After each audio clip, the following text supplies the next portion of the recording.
ஜெய் ஸ்ரீராம். என்னோட யூடியூப் பார்க்குறவங்க லைக் பண்ணுங்கள், ஷேர் பண்ணுங்கள், சப்ஸ்கிரைப் பண்ணுங்கள்.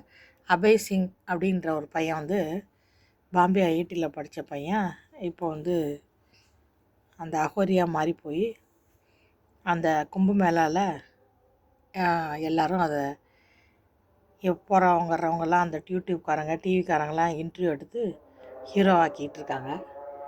அந்த பையன் பேசும்போது எங்கள் அம்மா அப்பா சரியில்லை, வாத்தியார் சரியில்லைன்னு எல்லாரை பற்றியும் கம்ப்ளைண்ட் பண்ணுறாப்புல.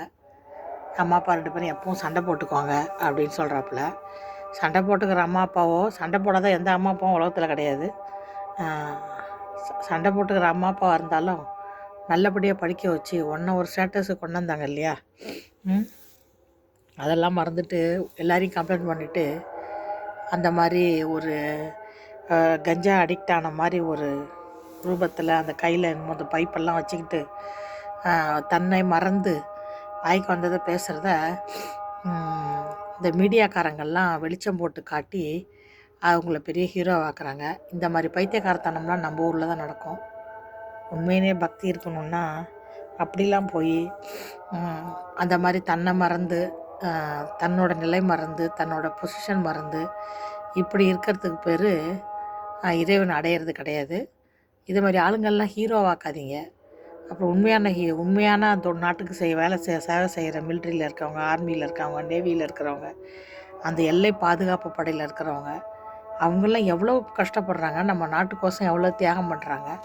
அதெல்லாம் விட்டுவிட்டு இந்த மாதிரி ஆளுங்கள்லாம் தயவுசெய்து யாரும் ஹீரோ ஆக்காதீங்க. அப்புறம் அந்த ஹீரோயிசத்துக்கே அர்த்தம் இல்லாத போயிடுது. வந்து அது எல்லாம் ஹிந்தி சேனல், இங்கிலீஷ் சேனல்லாம் இந்த கும்பமேளா வந்ததுலேருந்து அந்த பையனை தான் காமிச்சிட்ருக்காங்க. அந்த பேரண்ட்ஸுக்கு எவ்வளோ அவமானம் வெக்கக்கேட யோசிச்சு பாருங்கள்.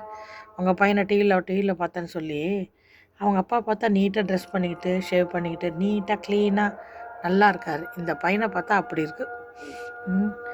வந்து எவ்வளோ ஒரு அம்மா அப்பாவுக்கு எவ்வளோ கேவலத்தை உண்டாக்குறாங்க பாருங்கள். வந்து உங்கள் பையனை அப்படி பார்த்தேன், பாவம் வந்து துக்கம் விசாரிக்கும் தான் நிறைய பேர் இருப்பாங்க. யாரும் வந்து இதில் வந்து மனசுக்குள்ளே ரிலேட்டிவ்ஸ்லாம் எப்படின்னு வச்சிங்கன்னா, நம்மளுக்கு ஒரு கஷ்டம்னு வச்சிங்களேன், மனசுக்குள்ளே அவ்வளோ சந்தோஷப்பட்டுக்குவாங்க. வெளியில் சும்மா நம்ம கஷ்டப்படுறதுக்கு வருத்தப்படுற மாதிரி 1, 2 பேர் ட்ராமா பண்ணுவாங்க. சில பேர் அது கூட பண்ண மாட்டாங்க. எந்த ஒரு ரிலேட்டிவும் வந்து நம்ம வந்து அது யாராக வேணா இருக்கட்டும், நம்ம பேரண்ட்ஸை தவிர வேறு எந்த ரிலேட்டிவாக இருந்தாலும், கூட பிறந்தவங்களாக இருந்தாலும் சரி, யாராக இருந்தாலும் சரி, நம்ம கஷ்டப்பட்டால் சந்தோஷப்படுறதுக்கு தான் ரெடியாக இருக்காங்க. அதனால் வந்து அது உண்மையான பேரண்ட்ஸ் வந்து எந்த பேரண்ட்ஸும் பிள்ளைங்க கஷ்டப்படுறத விரும்ப மாட்டாங்க. அந்த மாதிரி இருக்கிற இந்தியாவில் கல்ச்சர் அது அப்படி தான். அந்த மாதிரி பேரண்ட்ஸை வந்து இந்த மாதிரி அசிங்கப்படுத்தி அவமானப்படுத்தாதீங்க. அது வந்து உங்களுக்கும் நல்லதில்லை, பேரண்ட்ஸுக்கும் நல்லதில்லை. லைக் பண்ணுங்கள், ஷேர் பண்ணுங்கள், சப்ஸ்கிரைப் பண்ணுங்கள்.